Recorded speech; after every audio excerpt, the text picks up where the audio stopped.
panigong bagong taon, maligayang bagong taon at mangyayari po yan kapag wala ng bangag na mumuno sa Republika ng Pilipinas at mapalitan na ng pinili nating Vice President na talaga namang ang katungkulan ay talagang gampanan ng papel ng Presidente kung di na kaya ng Presidente.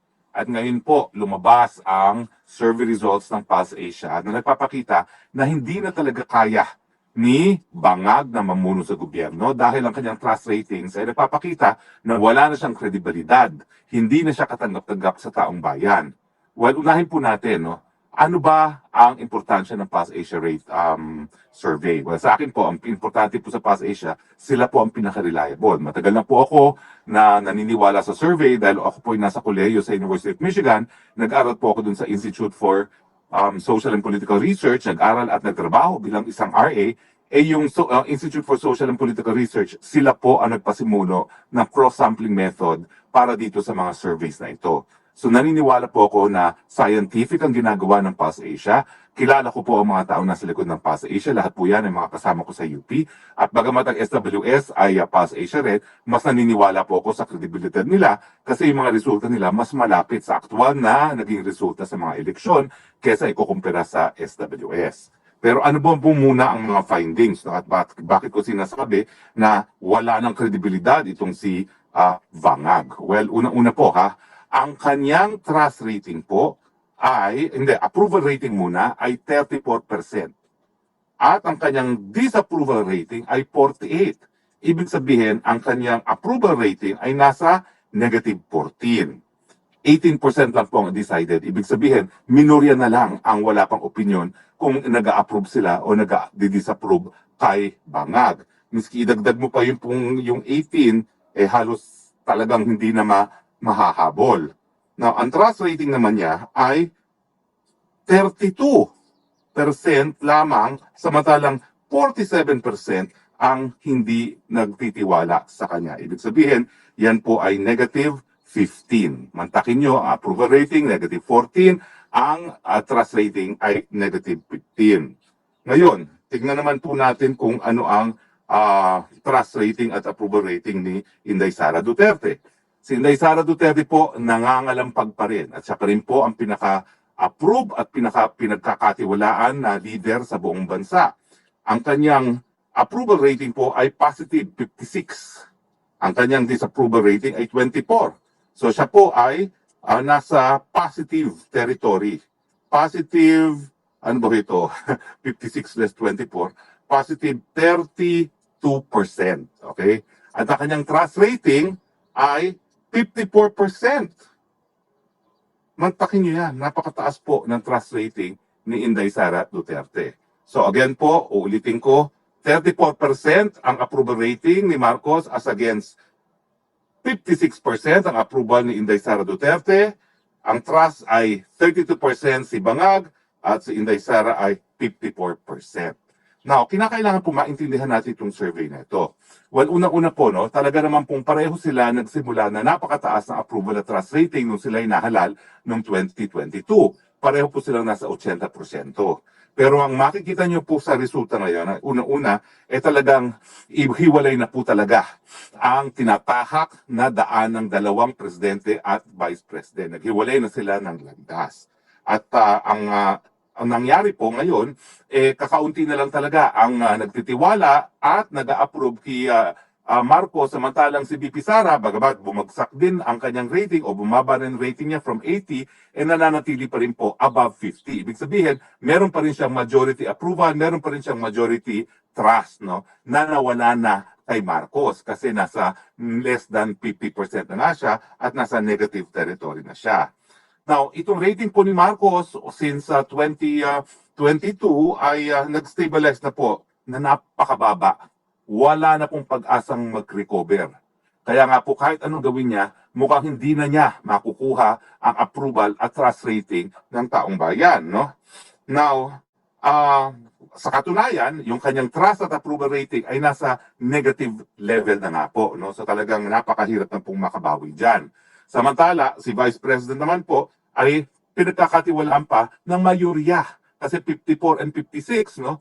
So bagamat hindi na 80%, mayorya pa rin po yan, no? Now, kung titignan nyo ang datos sa lahat ng mga nanilbihan, lahat naman po talaga po bumababa pagdating ng mid-level. Pero ano po ibig sabihin na meron pang 54 at 56 approval at trust rating si VP Sara? Ibig sabihin po may kredibilidad pa siya.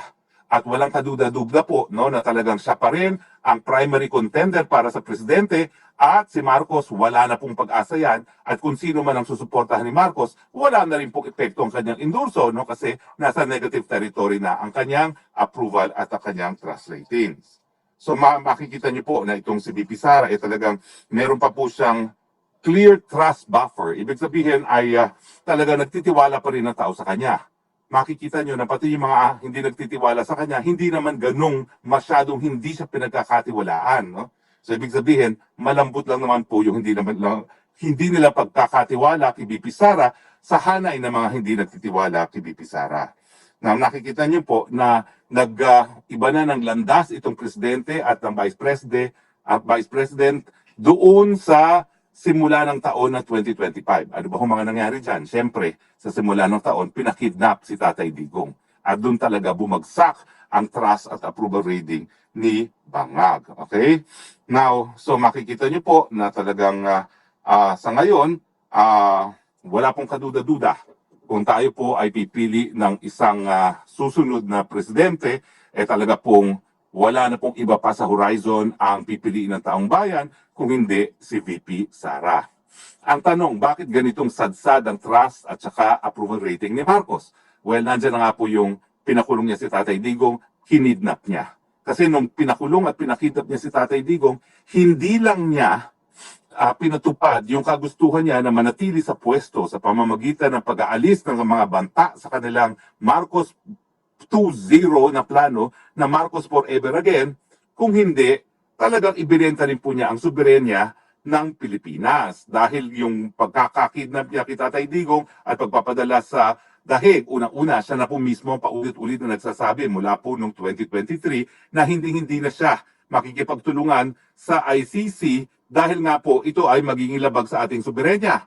Pero ano po sabi na aking informante? Sabi po ng informante ko, siya mismo, si Bangag mismo, ang talagang nagbibigay ng utos doon sa mga nasa Villamor noong Marso 11. At siya mismo nagsabi, kung hindi yan sa voluntaryong sasakay sa eroplano, buhatin at sapilitang isakay sa eroplano dahil kinakailangan mapadala yan sa dahig.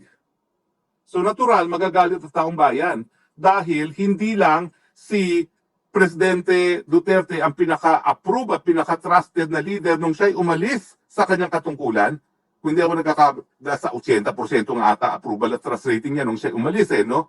Siyempre, siya ang pinakamamahal na presidente in recent history, pakikidnap mo.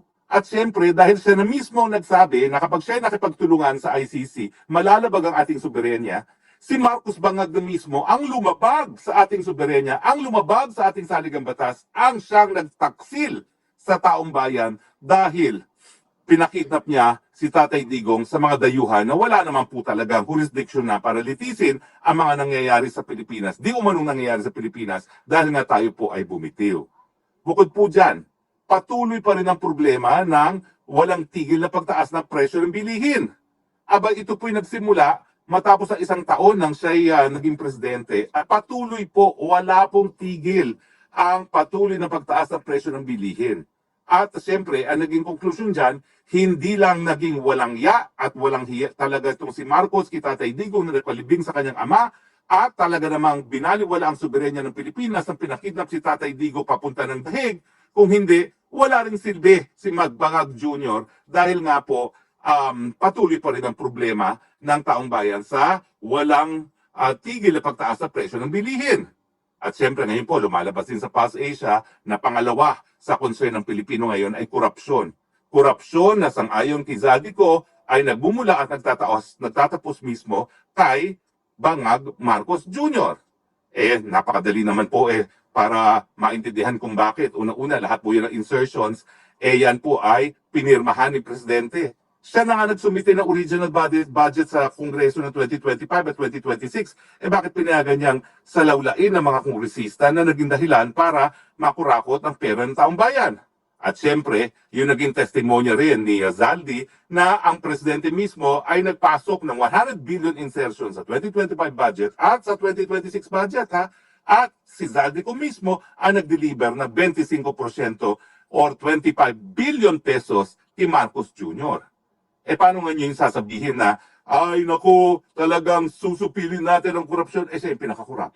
Una-una, hindi naman po pwedeng nagawa ng mga senatong at congressman yung kanilang korupsyon kung hindi niya tinalaga yung kanyang pinsan bilang speaker at kung hindi niya binigyan ng utos ang speaker at si Zaldico na pati siya ay magkaroon ng 100 billion insertion. Di ba po? At kaya naman po, yan ang dahilan kung bakit napakatindi ng disapproval niya sa taong bayan. Dahil ayaw ng tao na walang solusyon ang presidente sa patuloy na pagtaas ng presyo ng bilihin at nakikita nila ng problema ng korupsyon napakatindi na lumalangoy na tayo sa tubig baha samantalang 1 trilyon sa 3 taon na administrasyon ni Bangag Jr.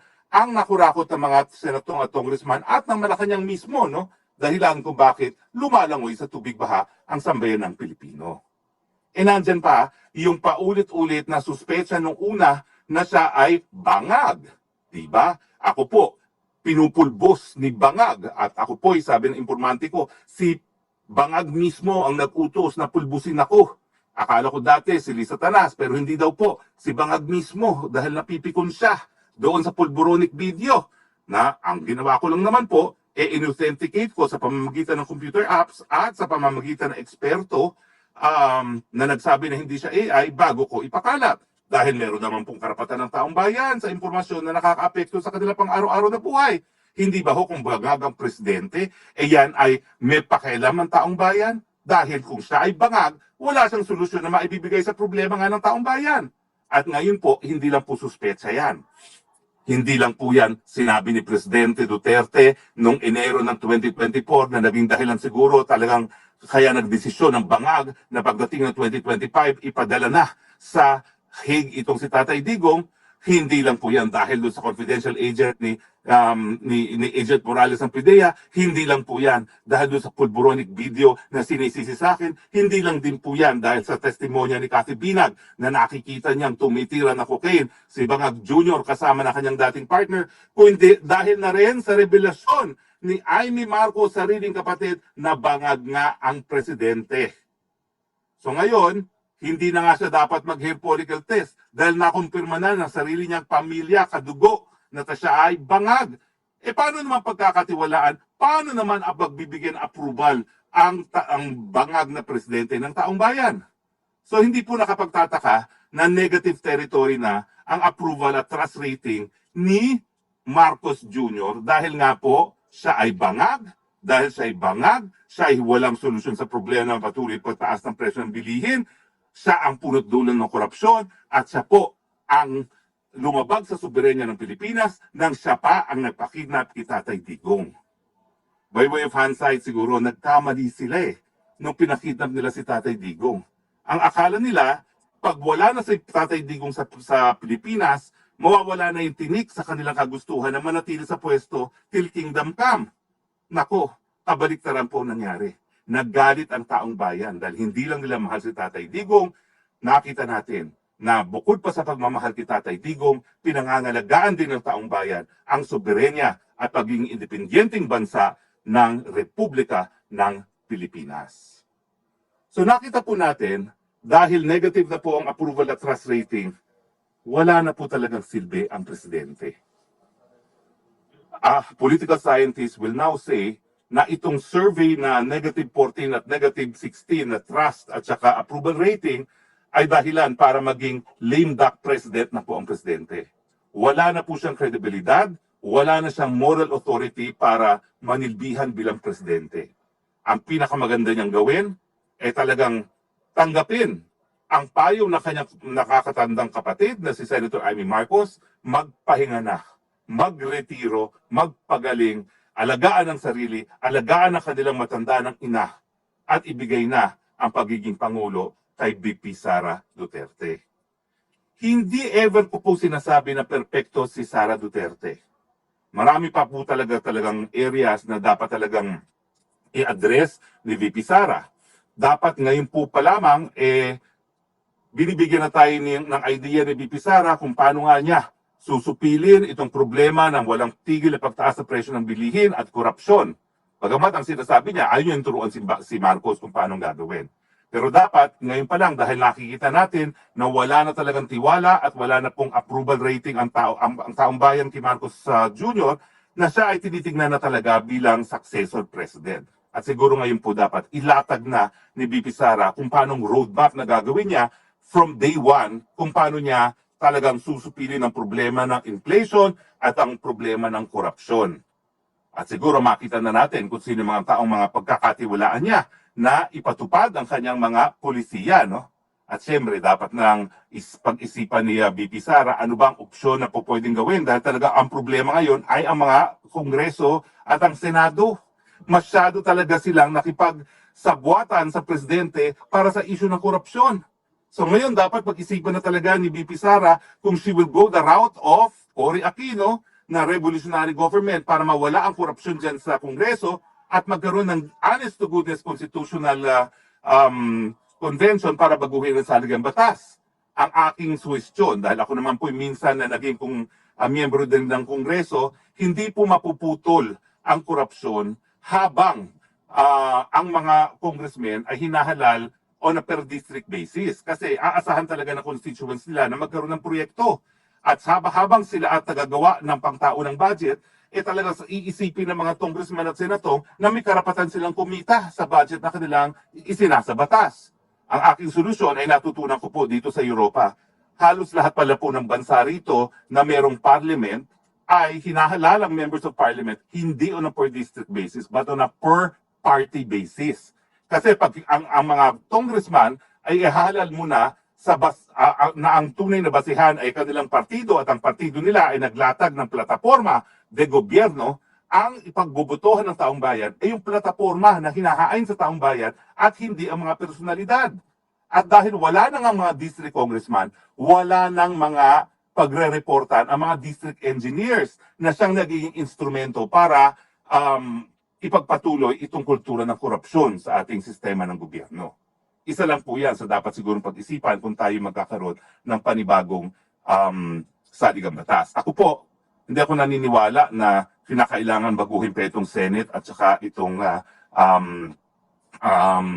Congress. Sa akin, pwede na yan bicameral kasi nakikita talaga natin na nagkakaroon ng checks and balances. Ang ayaw ko lang, tanggalin na natin na per district basis natin hinahalal ang mga congressman. At saka panahon na ang ating basihan para piliin ang ating mga mambabatas ay hindi yung personalidad, hindi yung bilihan ng kanilang boto sa kada distrito, kung hindi yung plataforma ng mga partido na ihahain sa taong bayan. Yan